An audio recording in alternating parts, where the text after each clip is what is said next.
Back in 2007, LEGO released the first ever Clone Trooper Battle Pack featuring 4 clones and 2 brand new blasters. A medium-sized one that represented the in-universe DC-15S carbine, and the longer one that represented the DC-15A rifle. And while the medium piece hasn't really changed in almost 2 decades of its existence, the DC-15A has been changed multiple times with different pieces on the end. In 2007, when the piece first came out, it was used by itself with no attachments. This came on many minifigures like the original Phase 2 Clone Trooper, the Phase 1 Animated Troopers, Bomb Squad Troopers, 2 kinds of ARF Troopers, and finally a 212 Phase 2 Trooper from 2013. Then that same year, a bunch of Attack of the Clones sets were released, and we saw the next iteration of the DC-15A. This time it used the same piece, but with a black Technic pin on the front to give it some extra length. This came with the regular clone, as well as the Clone Captain and Clone Commander. Interestingly enough, there was a Clone Lieutenant Polybag that was part of this wave,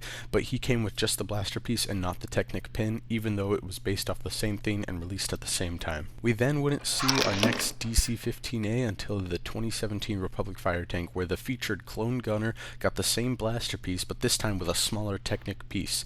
Then in 2020 we got the huge overhaul of clones, with new designs, faces, and yes, a new DC-15A blaster representation. This time they put a candlestick piece in black on the front of the weapon.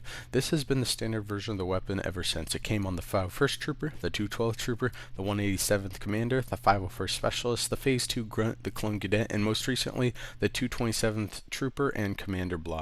Something that is interesting is that in 2023, despite all other sets including the blaster with the candlestick, the 332nd Battle Pack featured a 332nd Clone Trooper with the DC-15 but with no candlestick, just the original piece. All in all, I think it's pretty interesting how one weapon from Star Wars has been represented in so many different ways. Which version is your favorite?